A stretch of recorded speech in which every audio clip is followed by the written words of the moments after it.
Shikha group of industries ని విందా group of industries ఆక్రమించుకుంటుంది. ఆ meeting హాల్లో జైకి ఘోరమైన అవమానం జరుగుతుంది. జై స్వయంగా ఫ్లోర్ క్లీన్ చేయడంతో అనంత్కి అప్పటి వరకు ఉన్న కోపం తగ్గిపోయి నార్మల్ స్టేజ్కి వచ్చాడు. ఇక జై యశ్వంత్ల గురించి ఆలోచన చేయాల్సిన అవసరం లేదని అనుకున్నాడు అనంత్. అందర్నీ ఉద్దేశించి, ఇప్పుడు నేను మీకిచ్చిన పేపర్స్ అన్నీ చదివారా అని అడగగానే అందరూ తలలు ఊపారు. మా Vinda groups Shikha jewellery group business ని కొనుగోలు చేయడానికి మరియు అభివృద్ధి చేయడానికి ఇంట్రెస్ట్ ఉండటంతో మేము షికా ఫ్యామిలీ ఇండస్ట్రీస్ ని సొంతం చేసుకున్నాం. ఇకపై మీరు ఆందోళన చెందాల్సిన అవసరం లేదు. మేము ఈ కంపెనీని ఎలా ముందుకు తీసుకెళ్తామనేది మీకిచ్చిన పేపర్స్లో వివరించాం. కాబట్టి మీ షేర్స్కి వచ్చిన నష్టం ఏమీ లేదు. ఇక ముందు ఈ కంపెనీకి లాభాలే తప్ప నష్టాలుండవు. ముందు ముందు కంపెనీలో ఇంతకు ముందు కన్నా కూడా అభివృద్ధి రేటు ఎక్కువగా ఉంటుందని నేను మీకు హామీ ఇస్తున్నాను అని చెప్పడం ముగించాడు అనంత్. అతను చెప్పేదానికి అక్కడున్న వారందరూ కూడా తలలు ఆడించడం తప్ప మరో మాట మాట్లాడలేదు. వాళ్ళందరికీ ఒక విషయం అర్థమైంది. షికా ఇండస్ట్రీస్ ని విందా గ్రూప్స్ అభివృద్ధి చేయాలనే చూస్తుంది, కానీ నాశనం చేయాలని ఏమాత్రం అనుకోవటం లేదు. అలాగే వాళ్ళు పెట్టిన రూల్స్ అండ్ రెగ్యులేషన్స్ మిగిలిన వాటాదారులకి ఎలాంటి ఇబ్బంది లేకుండా ఉన్నాయి. ఈసారి ఇంతకు ముందు కన్నా కూడా లాభాలు ఎక్కువగా వచ్చే అవకాశాలు ఉన్నాయి. అందుకే వాళ్ళకి విందా గ్రూప్స్ తో పనిచేయడానికి ఎలాంటి అభ్యంతరమూ లేదు. కొత్త చైర్మన్ అనంత్ చెప్పింది నాకు బాగా నచ్చింది. నేను చైర్మన్ వ్యూహానికి కట్టుబడి ఉండటానికి అంగీకరిస్తున్నాను అంటూ డైరెక్టర్లలో నుంచి ఓ వ్యక్తి చెప్పాడు. ఇక అంతా చప్పట్లు కొట్టారు. అలానే మేనేజ్మెంట్ డిపార్ట్మెంట్లోని మిగిలిన ఉద్యోగులందరూ చిన్న చిన్న వాటాదారులు, వాళ్ళు కూడా అనంత్ నాయకత్వాన్ని ఆమోదించారు. కంపెనీలో పెను మార్పు రాబోతోందని అందరికీ అర్థమైంది. అలానే విందా గ్రూప్స్ సభ్యుడైన అనంత్ ద్వారానే కంపెనీ బాగా ఎదుగుతుందని, లాభాలు వస్తాయని అందరికీ అనిపిస్తుంది. అదే రోజు సాయంత్రం 6 గంటల తర్వాత శివశంకర్ జ్యూస్ పాయింట్లో అనంత్ తన ఎదురుగా ఉన్న వ్యక్తి ముందు వినయంగా వంగి ఆ రోజు జ్యోతి టవర్స్ లో జరిగిన కాన్ఫరెన్స్ గురించి వివరాలు చెప్తున్నాడు. అతని ఎదురుగా సోఫాలో శివ కూర్చొని ఉన్నాడు. అప్పటికే శివ ఆ మీటింగ్ లో తీసిన వీడియోని ఎదురుగా ఉన్న ల్యాప్టాప్ లో చూస్తూనే ఉన్నాడు. అదంతా చూసిన శివ, అనంత్, నేను చెప్పిన పని చాలా బాగా చేశారు, వెరీ గుడ్ అని అభినందించాడు. థ్యాంక్ యూ శివగారు, మీరు చెప్పింది చేయటం నా కర్తవ్యం అని వినయంగా అన్నాడు అనంత్. అధికారుల దగ్గర ఎలా ఉండాలో అనంత్కి బాగా తెలుసు. అతనికి ఇలాంటి వాటిల్లో చాలా ఎక్స్పీరియన్స్ ఉంది. వాళ్ళు చెప్పినట్లు చేయకపోతే అతను ఇక విందా గ్రూప్స్ కి రావలసిన అవసరం ఉండదు. తన ఉద్యోగం ఊడిపోతుంది. అందువల్ల శివ దగ్గర అంత వినయంగా ప్రవర్తిస్తున్నాడు అనంత్. శివగారు, మీరు చెప్పినట్లు షికా గ్రూప్స్ ని మన ఆధీనంలోకి తీసుకోవడం సరిగానే జరిగింది. అనుదీప్ షికా ఫ్యామిలీ శత్రువులు వారిపై దాడి చేయడానికి సిద్ధంగా ఉన్నారు.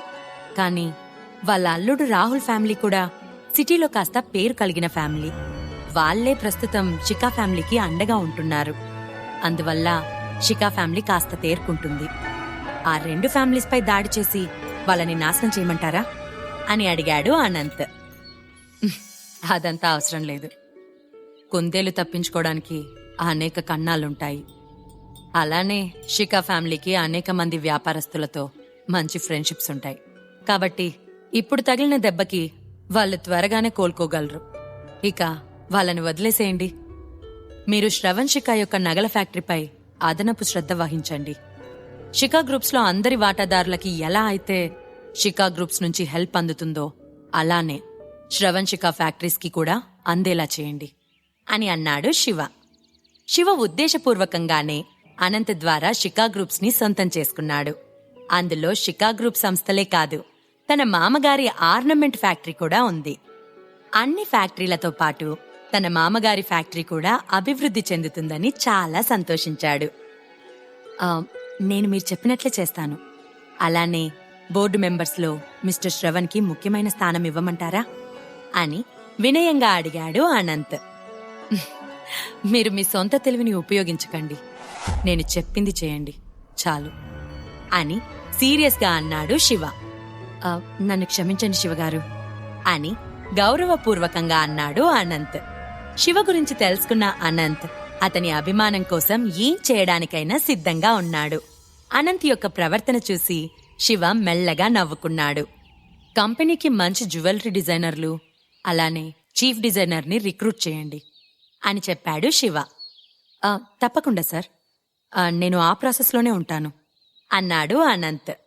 సరే అనంత్, నువ్విక వెళ్ళిపోవచ్చు అన్నాడు శివ. 2 రోజుల తర్వాత శ్రవణ్ శిఖా ఇంట్లో కుటుంబమంతా డైనింగ్ టేబుల్ దగ్గర ఉన్నారు. శివ ప్రేమగా అందరి కోసం భోజనం రెడీ చేశాడు. దేవుడు మనల్ని ఆశీర్వదించినట్లున్నాడు. ఈరోజు ఎంత ఆనందంగా ఉంది. మనల్ని ఇబ్బంది పెట్టిన జైకి తీవ్రమైన అవమానం జరిగింది. గత సంవత్సరం కాలం నుండి వాళ్ళు మనల్ని చాలా ఇబ్బంది పెట్టారు. కొత్తగా వచ్చిన చైర్మన్ అనంత్ ఈరోజు మన ఈ ఆనందానికి కారణమయ్యాడు. నేను ఖచ్చితంగా అతనిని కలిసి థ్యాంక్స్ చెప్పాలి అని సంతోషంగా అన్నాడు శ్రవణ్ శిఖ. అతని మొహం ఎప్పుడూ లేని విధంగా ఆనందంతో నిండిపోయింది.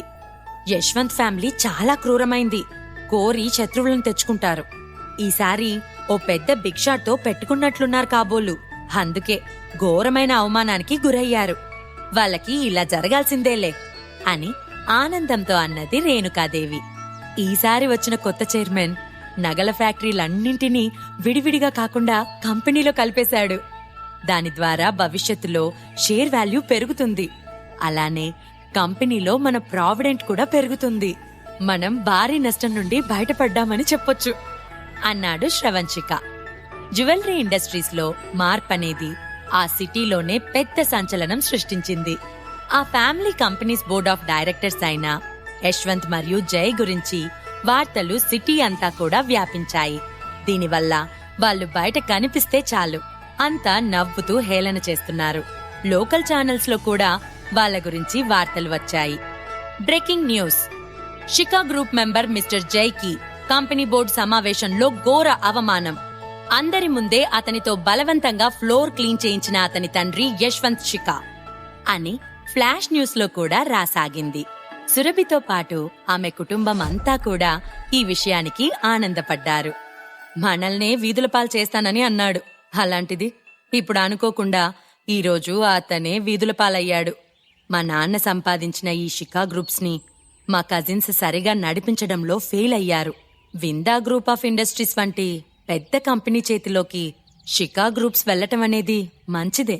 కానీ మా నాన్న స్థాపించిన ఈ కుటుంబ వ్యాపారం ఈరోజు పబ్లిక్గా మారడం అనేది కాస్త బాధగా అనిపిస్తుంది అని అన్నాడు శ్రవణ్ శిఖ. శ్రవణ్ అప్పటికే ఆ రోజు పేపర్ చదివాడు. రానున్న రోజుల్లో శిఖా గ్రూప్స్ అభివృద్ధి గురించి, అనంత్ క్రియేట్ చేసిన ప్రణాళిక గురించి ఆ పేపర్లో న్యూస్ వచ్చింది. మీరెందుకు ఎక్కువగా ఆలోచిస్తున్నారు? శిఖా గ్రూప్స్ గురించి ఎందుకింతగా బాధపడుతున్నారు? మీ నాన్నగారు ఏ రోజైనా మీ గురించి ఆలోచించారా? శిఖా గ్రూప్స్ లో మీకూడా హక్కులు ఇవ్వాలని ఆయన అనుకున్నారా? లేదు కదా. ఇంకెందుకు మీరు ఆ కుటుంబం గురించి ఆలోచిస్తున్నారు? ఇక నుంచి మీరు కొత్త చైర్మన్ అనంత అడుగుజాడల్ని అనుసరించండి. ఎందుకంటే అతను కంపెనీ కింద ఉన్న అన్ని చిన్న ఫ్యాక్టరీలను కూడా సమానంగా చూస్తున్నాడు. ఇప్పుడు మీరు కంపెనీ వాటాదారుడు కాబట్టి చాలా సంవత్సరాల తర్వాత జ్యోతి టవర్లో జరిగే కాన్ఫరెన్స్ కి మీరు వెళ్ళవచ్చు అని ఆనందంగా చెప్పింది రేణుకాదేవి. శ్రవణ్ పెద్దగా నవ్వాడు. నువ్వు చెప్పింది కూడా నిజమే. ఏమైనప్పటికీ మన కుటుంబానికి మునుపటి రోజులొచ్చాయి అని అన్నాడు శ్రవణ్. ఆ టైంలో సురభి మొహం కూడా ఆనందంతో వెలిగిపోయింది. ఇంతకు ముందులా బాధ కలిగిన మొహం లేదు. అనుకోకుండా ఒక్కసారిగా ఆ కుటుంబంలో ప్రశాంతమైన ఆనందకరమైన వాతావరణం ఏర్పడింది. సురభి, నీకీ విషయం తెలుసా అన్నాడు శివ. ఏమిటన్నట్లు చూసింది సురభి. కొత్త చైర్మన్ అనంత్ ఇప్పటికే ఉన్న డిజైనర్స్ ని కాకుండా కొత్త డిజైనర్స్ ని తీసుకోవాలని అనుకుంటున్నాడు. ఇదిగో వాళ్ళు సోషల్ మీడియాలో యాడ్ ఇచ్చారు. నువ్వెందుకు డిజైనర్ గా ట్రై చేయకూడదు అని అన్నాడు శివ. నీకు నగల గురించేం తెలుసు? జ్యువెలరీ డిజైనింగ్ లో నిష్ణాతురాలైన నా కూతురికి నువ్వు దిశానిర్దేశం చేస్తున్నావా అన్నది రేణుకాదేవి వెటకారంగా. సురభి యూనివర్సిటీలో చదువుకునేటప్పుడు ఆర్నమెంట్ డిజైనింగ్ లో డిగ్రీ తీసుకుందని అతనికి అంతకుముందే తెలుసు. అలానే ఆర్నమెంట్ డిజైనింగ్ పై ఆమెకి ప్రత్యేకమైన ఇష్టం ఉంది. అన్నిటికంటే ముఖ్యంగా సురభి తన గదిలో ఎప్పుడూ డిజైన్స్ వేస్తూ బిజీగా ఉండటం అతను గమనించాడు. దేశంలోనే ది బెస్ట్ డిజైనర్ గా నిలవాలని కలలు కనేది సురభి. ఇంతకుముందు మేనేజ్మెంట్ ముందు ఆమె డిజైన్స్ పెట్టినప్పటికీ అవి చాలా బాగున్నప్పటికీ కూడా ఆమెకి అవకాశం ఇవ్వలేదు. ఇదంతా కావాలనే చేశారని అందరికీ తెలుసు. అందుకు ఏకైక కారణం ఆమె శివ భార్య అవ్వటమే. అందువల్ల ఇప్పుడు అనంత్ ద్వారా శివ తన భార్య టాలెంట్ ని ప్రపంచానికి పరిచయం చేయాలని చూస్తున్నాడు. శివ చెప్పిన అవకాశం సురభికి బాగా నచ్చినట్లుగా అనిపించింది. ఆమె మొహంలో ఓ చిన్న మెరుపు తొంగి చూసింది. శివ చేతిలోని న్యూస్ పేపర్ ని తీసుకుని అందులోని రిక్రూట్మెంట్ కి సంబంధించిన యాడ్ ని చదవడం ప్రారంభించింది. శివ ఇచ్చిన సలహా చాలా మంచిదనుకున్న సురభి నేను తప్పకుండా ప్రయత్నిస్తాను అని చెప్పింది. జ్యువెలరీ డిజైన్ గురించి చదువుకున్న మా అమ్మాయిని ఇన్నాళ్ళు కంపెనీలో బ్యాన్ చేసి ఉండకపోతే ఇప్పటికే ప్రపంచ స్థాయి డిజైనర్ గా ఎదుగుండేది అని అన్నది రేణుకాదేవి గర్వంగా. సురభి, నీకంతా మంచే జరగాలి. ఇంతకుముందు మా అన్నయ్య తమ్ముడు వల్ల నువ్వు డిజైనర్ గా ఎదగలేకపోయావు. ఇప్పుడు వాళ్ళు కంపెనీలో లేరు కాబట్టి నువ్వు ప్రయత్నించి విజయం సాధించు అని శ్రవణ్ అన్నాడు. తప్పకుండా నాన్నగారు అని అన్నది సురభి. ఆమె ఇప్పటికే ఆ ఉద్యోగం గురించి కలలు కనటం స్టార్ట్ చేసింది. శివ అన్నం తింటూనే, సురభి, నువ్వు ఏ డిజైన్తో రెజ్యూమ్ పంపించాలో ఆలోచించావా? నాకైతే ఇప్పటికే ఓ డిజైన్ కళ్ల ముందు మెదులుతుంది అని ఉత్సాహంగా అన్నాడు. శివ, నీకు జ్యువెలరీ గురించి, నగల డిజైన్ గురించి కూడా తెలుసా అని ఆశ్చర్యంగా అడిగింది సురభి. శివ తను చదువుకునే రోజుల్లో ఆర్నమెంట్ డిజైన్స్ గురించి నేర్చుకున్నాడు. వరల్డ్ లోనే ది బెస్ట్ ఆర్నమెంట్ డిజైన్ చేయడంలో అతను ప్రావీణ్యం పొందాడు. శివ చిరునవ్వు నవ్వుతూ, నా చిన్నప్పుడు నగల డిజైన్లో కూడా ఇంట్రెస్ట్ ఉండేది. కాకుంటే ఆ ఇంట్రెస్ట్ ని మెరుగుపరుచుకోవటానికి నాకు అవకాశం దొరకలేదు అని కాస్త బాధగా అన్నాడు. ఓహో అని సురభి ఆసక్తిగా విన్నది. ఆమె చాలా రోజుల తర్వాత తనతో సాధారణంగా మాట్లాడటంతో శివ ఆనందపడిపోయాడు. అందుకే టాపిక్ డైవర్ట్ చేయకుండా ఇంకా అలా మాట్లాడుతూనే ఉన్నాడు. శివ చెప్పేది చాలా శ్రద్ధగా వింటుంది సురభి. సురభి మాట్లాడుతుంటే ఆ మాటలతో సమానంగా ఆమె చెవులకున్న కమ్మలు ఊగుతూ ఉంటే అలా ఆమె ఇంకా అందంగా కనిపించింది శివకి. అలా మాట్లాడుతూ తదేకంగా ఆమెనే చూస్తూ ఉన్నాడు శివ. ఇద్దరూ భోజనం చేయడం అయ్యాక చేతులు కడుక్కునే సమయంలో, ఒకసారి నా బెడ్రూమ్కి రండి, నేనింతకుముందు డ్రా చేసిన ఆర్నమెంట్ డిజైన్స్ ని చూద్దురుగాని అంటూ తన గదికేసి నడిచింది సురభి. రేణుకాదేవి, శ్రవణ్లు ఒకరి మొహం ఒకరు చూసుకున్నారు. వాళ్ళకి చాలా ఆశ్చర్యంగా ఉంది. శివ సురభిల పెళ్ళయి 2 సంవత్సరాలయింది. ఈ 2 సంవత్సరాల్లో శివ ఏ రోజు కూడా సురభి గదికి వెళ్లలేదు. సురభి వెనకే ఆమె గదిలోకి వెళ్లాడు శివ. మొదటిసారి తన భార్య గదిలోకి వెళ్తున్న అతనికి కాస్త ఆనందంగా అనిపించింది. గదంతా కూడా చాలా ప్రశాంతంగా, నీట్గా ఉంది. గదిలోకి వెళ్లగానే మంచి సువాసన మనసుని తాకింది. తన పవర్స్ వాడి ఆ రూమ్ అట్మాస్ఫియర్ మొత్తం ఒకేసారి రొమాంటిక్ గా మార్చేశాడు శివ. సురభి తన టేబుల్ డెస్క్ లో ఉన్న ఒక పెద్ద డ్రాయింగ్ బుక్ ని తీసి శివ ముందు ఉంచి, ఇవన్నీ నేనిప్పటి వరకు గీసిన ఆర్నమెంట్ డిజైన్స్ చూడండి అని మెరిసే కళ్ళతో అన్నది. ఆ బుక్ లోని పేపర్లను శివ ఒకదాని వెంట ఒకటి తీసి చూస్తూ వాటిని జాగ్రత్తగా పరిశీలిస్తూ, చాలా బాగా డిజైన్ చేశావు సురభి అని చిరునవ్వుతో చెప్పాడు. ఒక పేజీ తర్వాత ఒక పేజీ తిప్పుతూ ఆమె టాలెంట్ ని అంచనా వేస్తూ ఉన్నాడు. ఒక్కొక్క డిజైన్ గురించి అతనికి వివరిస్తూ ఉంది సురభి.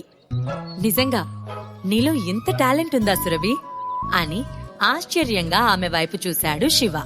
ఆమె పెదవులు విచ్చుకున్నాయి. అతని పొగడ్తలకి ఆమెలో కాస్త సిగ్గు చోటు చేసుకుని ఆమె చెంపలు ఎర్రగా మారాయి. ఇక శివ ఆభరణాల గురించి కొన్ని విషయాలు చెప్తుంటే అతనికి జ్యువెలరీ డిజైన్లో ఇంత ప్రావీణ్యం ఉందా అని సురభి ఆశ్చర్యపోయింది. నెంబర్ 1 బిజినెస్ కంపెనీస్ ని శాసించగల శివ ఇంకా ఎందుకు మాటలు పడుతున్నాడు? శివ సురభిల మధ్య మొదలైన చనువు ఏ దిశగా పయనిస్తోంది? శివకి ఉన్న సూపర్ పవర్స్ గురించి అందరికీ ఎప్పుడు తెలుస్తుంది? ఈ ప్రశ్నలకు సమాధానాలు తెలుసుకోవాలంటే నెక్స్ట్ ఎపిసోడ్ వినాల్సిందే. క్రింద ఇచ్చిన లింక్ ని క్లిక్ చేసి పాకెట్ ఎఫ్ఎం యాప్ ని ఇన్స్టాల్ చేసుకోండి. Stay tuned to Pocket FM.